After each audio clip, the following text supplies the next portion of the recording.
Hello guys, magandang araw sa lahat. At ngayon magpapalit ako ng suspension arm. Kumakalog na kasi dito banda guys. So ipakikita ko sa inyo mamaya yung kumakalog.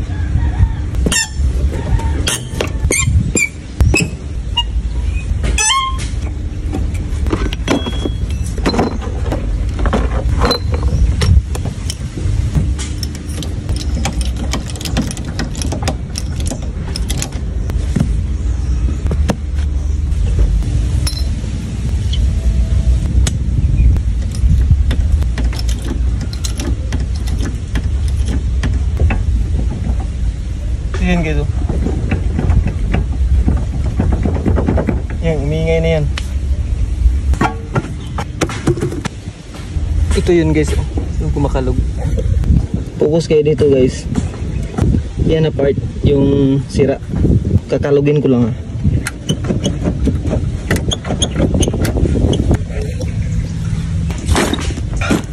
Tools bag. Hawakan ko muna yung nut. Tatansyahin ko kung anong sukat niya. Parang 14. Number 14 na sakit.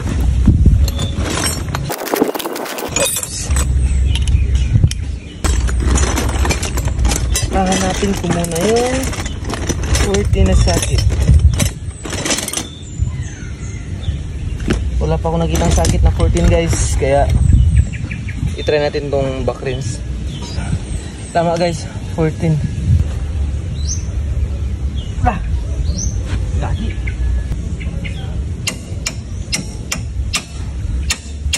Ayun guys, bumigay na. Ayun.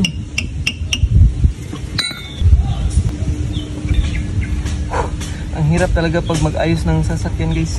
Try na naman natin itong isa guys. Sana hindi ako mahihirapan. 1, 2, 3. Hirap. Ano ba Tagalog ng gahi guys? Tigas ba tawag nito? Yung sanat kapag hindi agad-agad matanggal.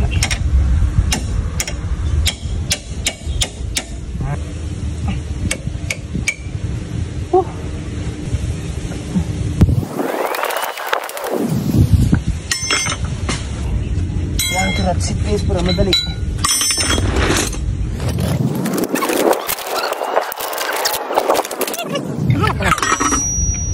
Ito yung mas madali guys.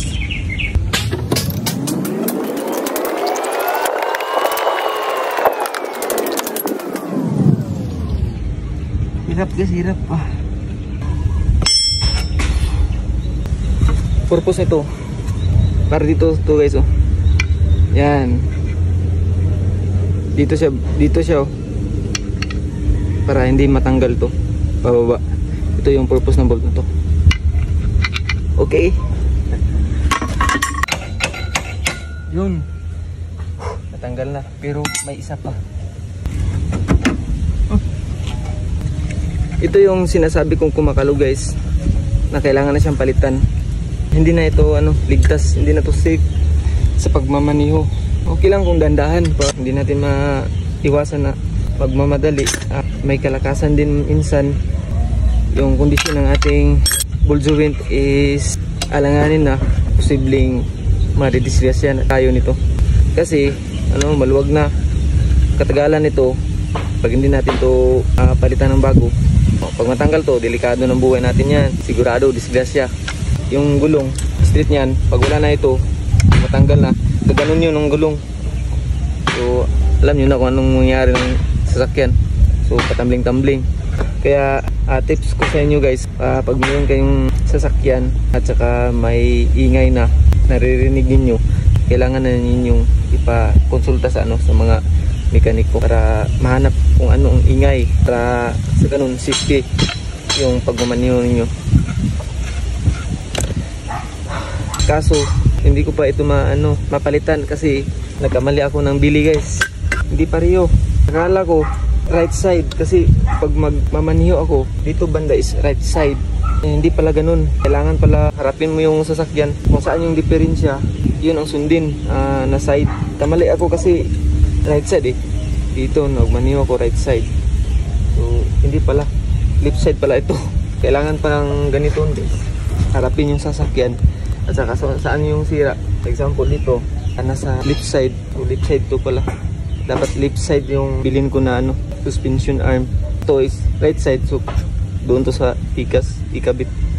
Ang gagawin natin ngayon, hanap ako ng pera saan ako makapanghiram para makabili ng isa nito dun sa merkado. Hindi ko pwede ibabalik ito, ang hirap nga tanggalin. So kailangan antay ka na lang dito sa sasakyan ko. Bibili lang ako ng left side.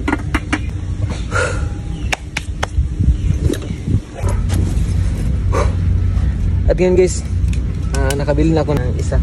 Nakapanghiram ako ng bira sa kapatid ko guys, sa Gcash.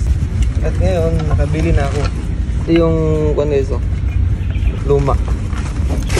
At ngayon, ito na yung bago. Okay guys, parehong-pareho guys. Kapit na natin guys.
Double check guys kung nahigpitan na ba lahat yung mga nut.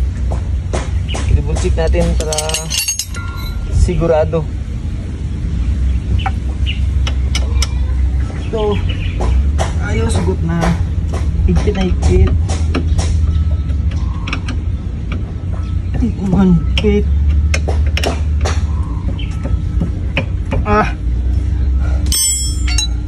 Pahuli.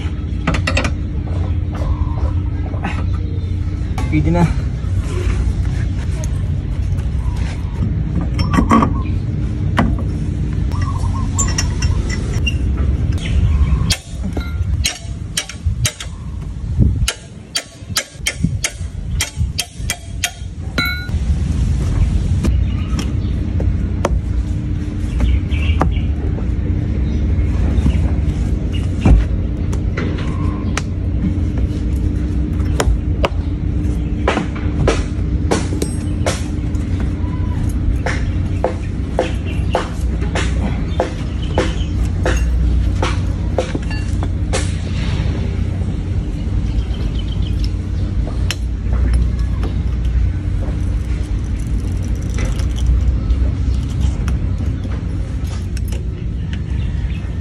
Hindi na makuha yung jack, guys.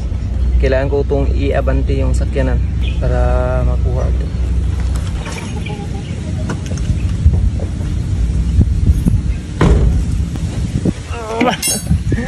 Ito yan, guys. Ito yan, guys. Nakuha ko na.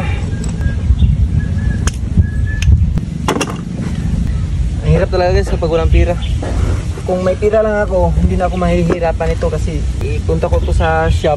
At ang shop na lang mag-ayos ng sira nito. So wala tayong pira. So kailangan na lang self-service. Kaya ko naman. So titiisin ko na lang yung hirap. At least may natuto, guys.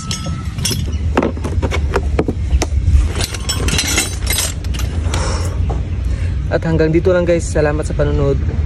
Have a nice day.